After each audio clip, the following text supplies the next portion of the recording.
हम ठीक हों, हम सही हो जाएं, तो हमारे द्वारा जो कृत्य होगा, जो काम होगा, जो कर्म होगा वो ठीक ही होगा।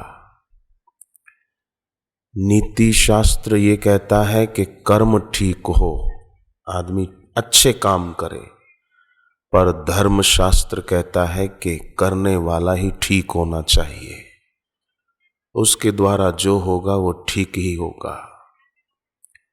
महत्वपूर्ण ये नहीं है कि तुम क्या कर रहे हो, महत्वपूर्ण ये है कि तुम क्या हो, तुम कैसे हो।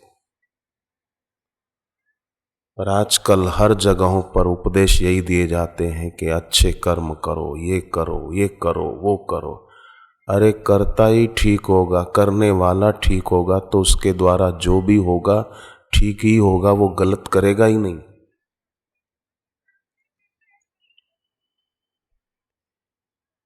नीम के पेड़ में चारों तरफ खड्डा करके मिश्री वाला और शक्कर वाला पानी डाला जाए रोज, या गुड़ वाला पानी डाला जाए, तो बताओ विद्यार्थी भाइयों बहनों, क्या नीम के पेड़ पर मीठे पत्ते आएंगे? या उसका दातुन तोड़कर अपन चबाएं तो क्या मीठा रस आएगा? बोलो बच्चों, नहीं आएगा ना, क्योंकि उसकी जड़ ही कड़वी है, उसकी प्रकृति ही कड़वी है। तो कितने ही दिनों तक उसमें शहद, गुड़ और शक्कर डालकर सींचो, वो मीठा नहीं होगा, जड़ कड़वी है। उसी प्रकार करता ही अगर ठीक नहीं है, करने वाला ही गलत आदमी है, तो उसको कितने ही ऊपर ऊपर से सीख दो तू गलत काम मत कर मत कर, तो भी कई लोग पान मसाला खाते रहते हैं, उनको कितना ही मना करो नहीं छोड़ते खाना, कितना ही मना करो किसी को बीड़ी मत पियो मत पियो, पीने वाले पीते रहते हैं। शराब मत पियो, कई लोग नहीं पीते रहते शराब, उनको घर वाले मना करते हैं ना, पर कहाँ पीना छोड़ते। तो व्यक्ति का अंतस परिवर्तित हो जाए, व्यक्ति का हृदय परिवर्तित हो जाए, उसका हृदय शुद्ध हो जाए।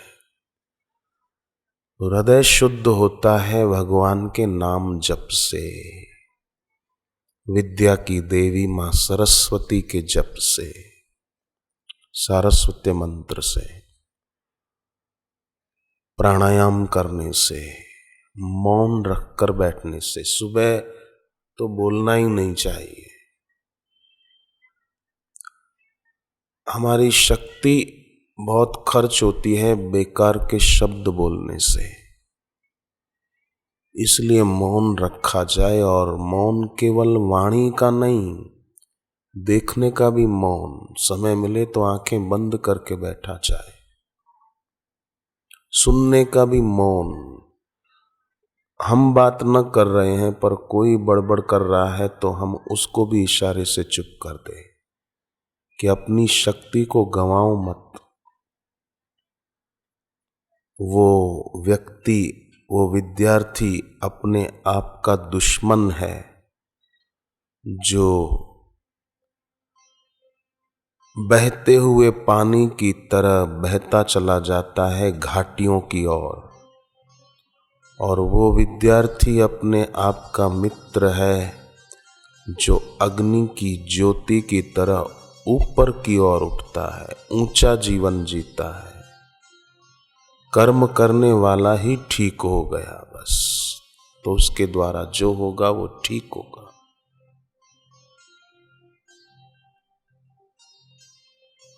शरीर गर्म हो गया, क्यों कि बुखार आया है। अब शरीर गर्म हुआ और कोई उसके ऊपर फ्रिज का ठंडा पानी डाल दे कि इसका शरीर गर्म हो गया है, फ्रिज का ठंडा पानी डाल दो, इसका शरीर ठंडा हो जाएगा, तो आप सोचो क्या होगा। सोचो, वो आदमी बीमार ज्यादा होगा कि ठीक हो जाएगा? ज्यादा बीमार हो जाएगा, मर भी सकता है, निमोनिया हो जाए और मर भी जाए, हो सकता है। तो बुखार हुआ है उसको, उसके कारण उसका शरीर गर्म है, तो उसको बुखार की दवाई देनी पड़ेगी। बुखार मिट जाएगा तो उसका शरीर का टेम्परेचर भी ठीक हो जाएगा।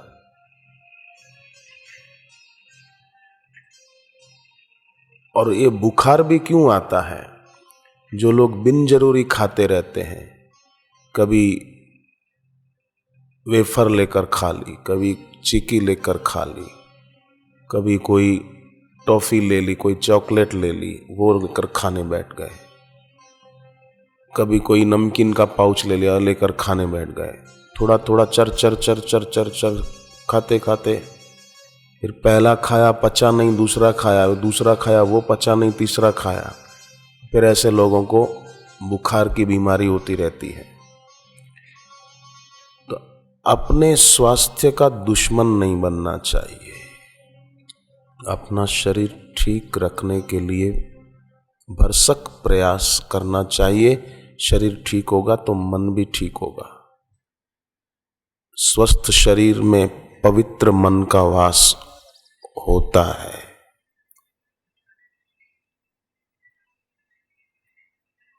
तो शरीर स्वस्थ कैसे रह सकता है? कि हमारी प्राण शक्ति मजबूत हो। हमारी प्राण शक्ति, रोग प्रतिकारक शक्ति अगर मजबूत होगी, ठीक होगी, तो हमारा शरीर ठीक होगा, बीमारियां नहीं होगी।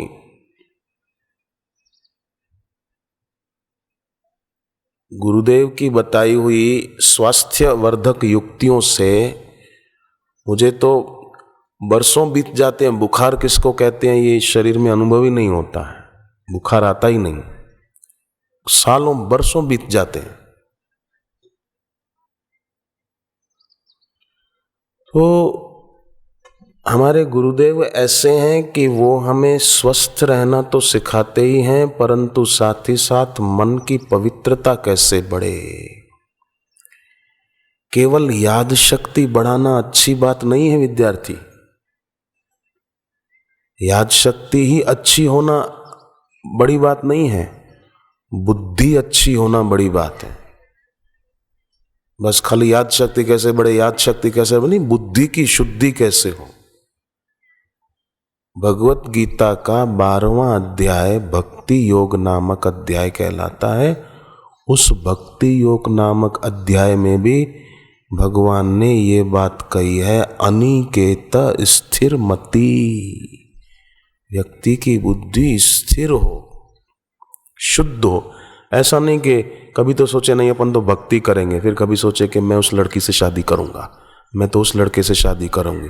तो क्या तेरी बुद्धि है?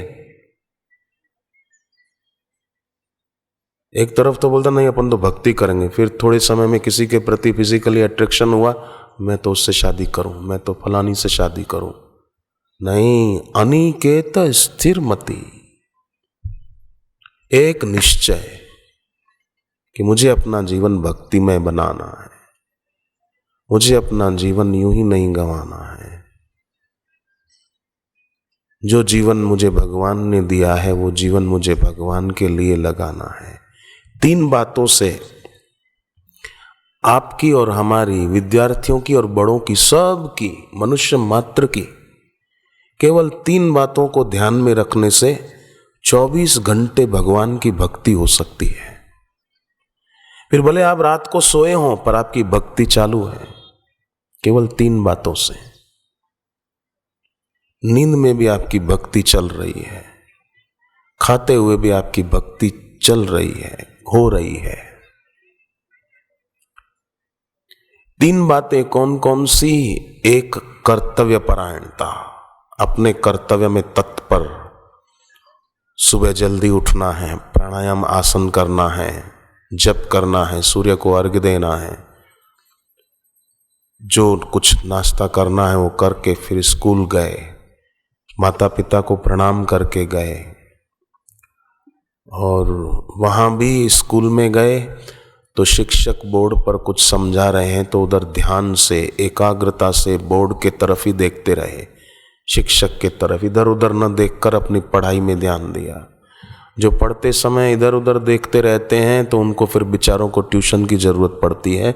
नहीं तो ट्यूशन की जरूरत क्या है? क्या हम इतने कमजोर हो गए कि हमको किसी और का सहारा लेना पड़े कि वो मेरे को पढ़ाए तब मैं पास हूं? अरे जा, अपना मनोबल सिंह जैसा मजबूत रखना चाहिए। बैठते समय कमर सीधी रखकर बैठना चाहिए। मुर्दों की नाई जब देखो तब सिर झुकाकर धरती से सिर लगाकर बैठ गए, ये सब बेकार की बातें हैं। वीर भोग्या वसुंधरा, इस धरती पर वीरों की जीत होती है। कई लोग तो वो बापूजी बताते हैं ना, सिर झुकाने वाला वो प्रयोग, वज्रासन में बैठ के धरती से सिर लगाओ। कई लोग तो वज्रासन में बैठे सिर धरती से लगाए सो जाते हैं। उस आसन का प्रयोग ही सोने के लिए करते हैं। ऐसे बेवकूफ लोग। वो प्रयोग तो इसलिए है कि आज्ञा चक्र पे ध्यान लगाया, शुभ संकल्प किया, 1-2 मिनट 3 मिनट बस सो गए उसमें। जिसको नींद ज्यादा अच्छी लगती है ना, वो आदमी महान नहीं बन सकता। जो सुबह देर तक सोया रहता है वो बड़ा आदमी नहीं बन सकता। इसलिए, और दूसरा कारण ये भी कि जितना जो व्यक्ति सिर आगे की ओर झुकाकर बैठेगा ऐसे, इससे क्या होगा कि धरती की जो गुरुत्वाकर्षणी शक्ति है वो आपकी शक्ति को ज्यादा खींचेगी, ज्यादा दिमाग कमजोर होगा, ज्यादा याद शक्ति कमजोर होगी। जो लोग ज्यादा आगे सिर झुका के बैठते ना, तो उनकी शक्ति ज्यादा खींचती है। इसीलिए ये कहा गया कि बैठते समय सीधे बैठना चाहिए, सिर आगे की ओर झुकाकर नहीं बैठना चाहिए।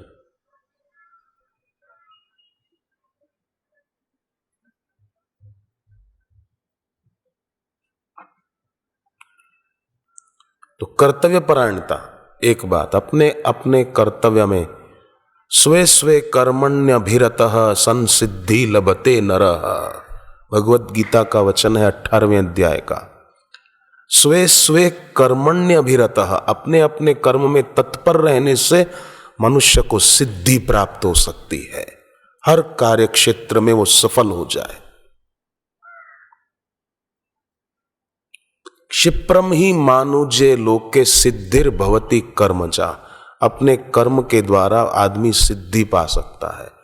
तो कर्म करने में, कर्तव्य परायण होने में 4 बातें ध्यान में रखी जाती है, वो आदमी कर्तव्य परायण हो जाता है।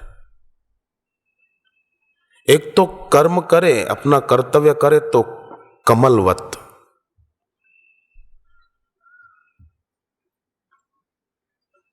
चंदनवत, या तो कहो कमल व्रत, चंदन व्रत, इक्षुदंड व्रत, गन्ने का टुकड़ा होता है ना, गन्ना, इक्षुदंड व्रत, और चौथा हेम व्रत।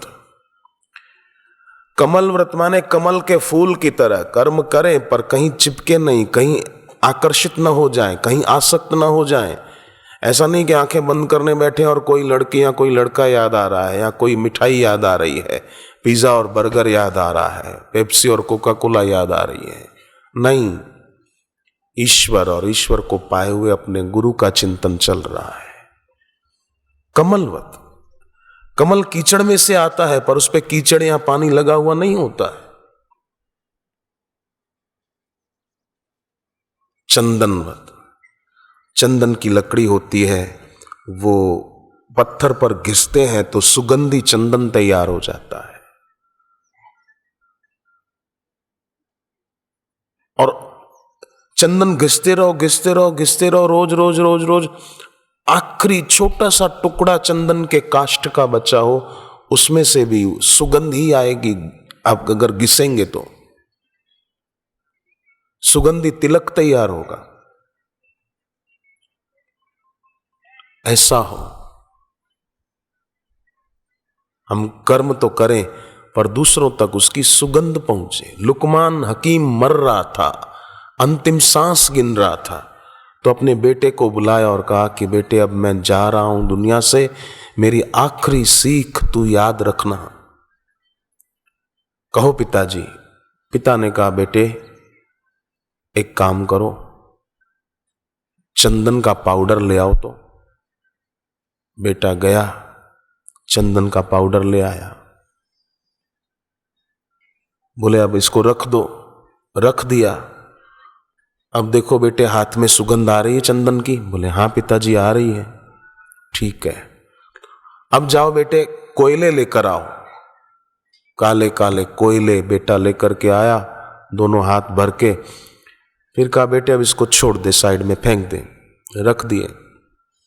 अब कोयले रख दिए। बोले हाँ पर पिताजी मेरे हाथ काले काले हो गए, हाथ धो के आता हूं।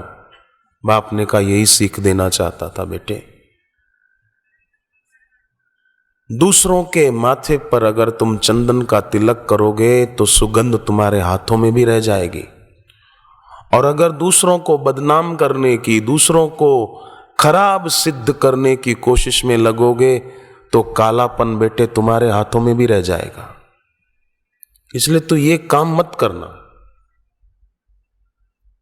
कई लोग खुद खराब नहीं होते पर दूसरों को गलत सिद्ध करने की कोशिश खूब करते हैं, तो फिर वो भी सही नहीं रहा। स्कूल में तुम ठीक हो, कोई लड़का कोई लड़की गलत है, और तुम उसको ऐसी सीख दो कि उसका दिल बदल जाए, उसका हृदय परिवर्तित हो जाए, न कि उसको तुम बदनाम करते रहो, न कि सही बात जाने बिना तुम गलत को ही सही मानकर आगे चलते रहो, तो ये ठीक नहीं है। चंदन व्रत, कर्तव्य परायण होने में कमल व्रत, चंदन व्रत, तीसरा इक्षुदंड व्रत। गन्ना होता है ना, गन्ना मशीन में डालकर रस निकालते हैं, तो रस निकल गया पूरा उसमें से, फिर भी उस रस निकले हुए गन्ने के अवशेष को अगर आप मुंह से जीभ से लगाएंगे तो मीठा स्वाद ही आएगा। तो हम जब तक दुनिया में रहें तब तक ऐसे रहें, हमारे द्वारा सबको हमारे व्यवहार से मिठास मिले, मधुरता मिले। और चौथा हेम व्रत, माने सोना। सोने को कितना ही तपाओ अग्नि में, परंतु उसकी चमक और बढ़ती जाती है, घटती नहीं है। तो हमारे जीवन में कितनी ही कठिन परिस्थितियां आए अच्छे काम करने में। समझो आप अभी शिविर में यहां आए और कोई लड़के या बहनों को, कोई उनकी सहेलियां बोले क्या जरूरत थी शिविर में जाने की, क्या जरूरत थी सत्संग में जाने की, क्यों गए थे, कोई रोके टोके, तो भी उनकी बातों पर ध्यान न देकर अरे हम शिविर में जाते हैं, सत्संग में जाते हैं तो ये बोलते हैं, उनकी बातों पे ध्यान न देकर आप हेम व्रत, सोने को अग्नि में तपाओ तो और चमकता है। ऐसे कोई रोके टोके तो और अधिक सत्संग और भक्ति में अपनी रुचि बनाएं ताकि अपना जीवन महके।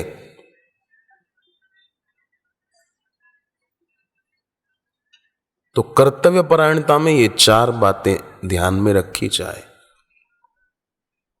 दूसरी बात है साधन परायणता। तीन बातों से मैंने कहा ना 24 घंटे भक्ति होगी। कर्तव्य परायणता, साधन परायणता। साधन परायणता मतलब इच्छा है कोई मन में, कोई भी है, उस इच्छा के पूरी होने से मेरे को सुख मिलेगा, ये बेवकूफी छोड़ दे। ये कई इच्छाएं आज तक मन में उठी, वो पूरी हो भी गई, क्या मिला उनसे? और कई इच्छाएं पूरी नहीं भी हुई तो उनसे क्या बिगड़ गया मेरा? तो ऐसा सोचकर, विवेक बढ़ाकर, इच्छाओं की पूर्ति में न लगकर इच्छाओं की निवृत्ति में लगा जाए। अरे ये खा लो क्या हर्जा है, अरे भाई ये पी लो क्या हर्जा है, नहीं नहीं, क्या जरूरत है? पिज्जा खा लो क्या हर्जा है, नहीं, क्या जरूरत है?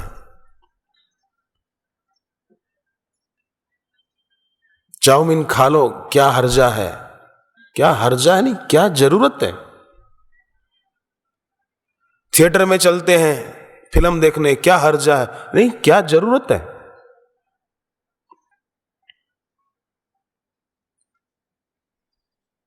साधन परायणता,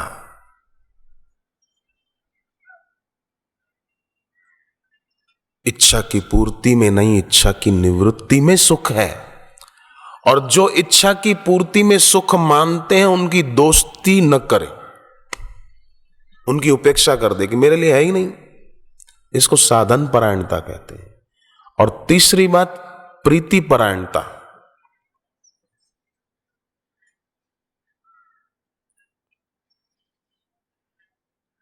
किसी से मिले जुले, बातचीत हुई, बस आईने की तरह हो जाए। बातचीत हुई, वो गए, हम अपने घर गए, बस हो गया पूरा। ऐसा नहीं कि फिर उसका चेहरा आंखों के आगे बार बार आए और उसी का चिंतन चलता रहे। वो मनुष्य कहलाने के लायक नहीं। शांत, निर्विचार, अपने इष्ट, अपने गुरु का ध्यान करें। किसी वस्तु व्यक्ति को बार बार याद करने से क्या होगा? या तो लोभ बढ़ेगा या मोह बढ़ेगा। वस्तु को याद करो कि आइसक्रीम मिल जाए तो मजा आ जाए, आज नाश्ते में सैंडविच मिले तो मजा आ जाए। तो वस्तु को याद किया तो लोभ बढ़ेगा, मिले मिले मिले मिले मिले। और व्यक्ति को याद करते रहे, वो मेरा दोस्त अच्छा है, मेरी सहेली अच्छी है, उससे मेरी शादी हो, उससे मेरी दोस्ती हो, ये बकवास याद रखेंगे तो मोह बढ़ेगा। मोह बढ़ेगा तो व्यक्ति अविवेकी होगा, अविवेकी होगा तो वो गलत कृत्य करेगा, गलत कृत्य करेगा तो भविष्य में वो व्यक्ति दुख भी पाएगा और मरने के बाद नरकों में भी जाएगा। इसीलिए सावधान। जग में जो दिख रहे सहारे, तन धन जन है नश्वर सारे। जो मिलते वो छूट जाते हैं, इनमें मन न फसाना, साथी सावधान हो जाना, अपने रक्षक आप हो जाना। प्रीति परायणता, जैसे आईना होता है ना, विद्यार्थी आपने आईने में चेहरा तो देखते ही हैं रोज, तो आईने के सामने खड़े होकर चेहरा देखते हैं तो फिर क्या होता है? अपन अपने काम में लग जाते हैं। तो क्या आईना हमारे चेहरे को पकड़ के रखता है क्या अपने पास? बोलो भाइयों, आप बोलो बच्चियां, आईना हमारा चेहरा पकड़ के रख लेता है क्या? नहीं। हम आईने के सामने हटते हैं तो आईना एकदम कोरा हो जाता है। फिर कोई आता है तो आईना उसका चेहरा दिखा देता है, पर फिर वो कोरा हो जाता है। तो आईने की तरह होना चाहिए कि किसी के आकार को पकड़ के न रखें अपने भीतर। किसी के भी आकार को पकड़ के रखा अपने मन में तो फिर आकार विकार पैदा करेगा। आकृति पर जो पकड़ है किसी के चेहरे पर, आकृति की पकड़ जीवन में विकृति जरूर लाएगी, खराबी जरूर लाएगी।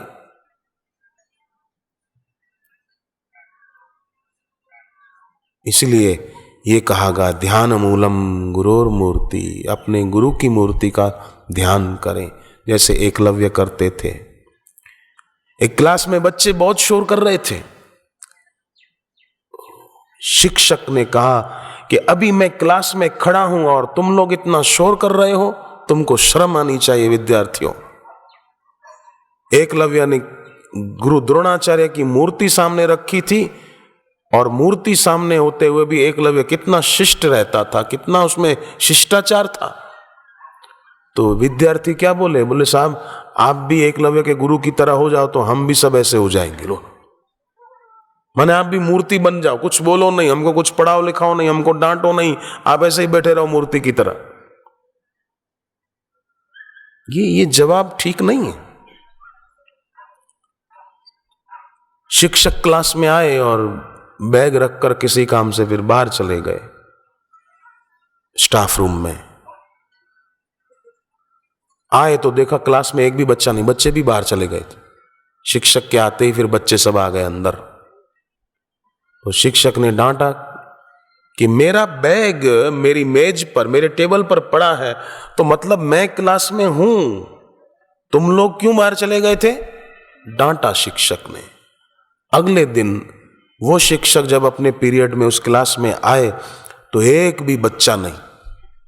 बाद में आए सब, शिक्षक के आने के बाद तो शिक्षक ने डांटा कि कहां चले गए थे? बोले सर, सब बच्चे बोले कि हमारा बैग अगर हमारी बेंच पर पड़ा है तो समझो हम क्लास में ही बैठे हैं। ऐसे ये बच्चे होते हैं ना, ये उपदेश कम लेते हैं, अनुकरण ज्यादा करते हैं। इसलिए बड़ों को भी थोड़ा सुधरना चाहिए। बड़े खाली सीख देते रहे, खुद भी उस बात को ध्यान में रखें, नहीं तो फिर बच्चे वैसा ही करेंगे। एक बाप अपने बेटे को लेकर अपने गुरु के पास गया और बेटे को बोलने लगा, बेटे गुरुजी को प्रणाम करो, प्रणाम करो, गुरुजी को प्रणाम करो। बेटा करे ही नहीं। बेटे सिर झुकाओ, हाथ जोड़ो, गुरुजी को प्रणाम करो, पर वो तो करे ही नहीं। तो संत ने कहा, तू इसको बोल रहा है प्रणाम करो प्रणाम करो, तू खुद तो कर ही नहीं रहा। तू आया तब से एक बार प्रणाम किया तूने मेरे को? तू खुद कर प्रणाम, तुझे देखकर तेरा बेटा अपने आप करेगा। तो बच्चे अनुकरण ज्यादा करते हैं, देखा देखी। तो कर्तव्य परायणता, साधन परायणता, प्रीति परायणता।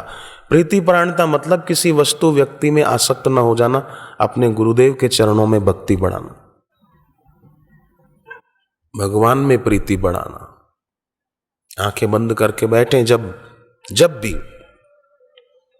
तो हमारी आंखों के आगे किसी वस्तु व्यक्ति की आकृति ना आए, अपितु भगवान की, गुरु की। ध्यान मूलम गुरु मूर्ति इसलिए कहा गया कि एकटक अपने गुरु की, अपने इष्ट की मूर्ति को, तस्वीर को देखें और फिर आंख बंद करके बंद आंखों से देखें, आज्ञा चक्र पर, यहां हृदय में। तो इससे फायदा क्या होगा? कर्तव्य परायणता से जीवन जगत के लिए उपयोगी हो जाएगा।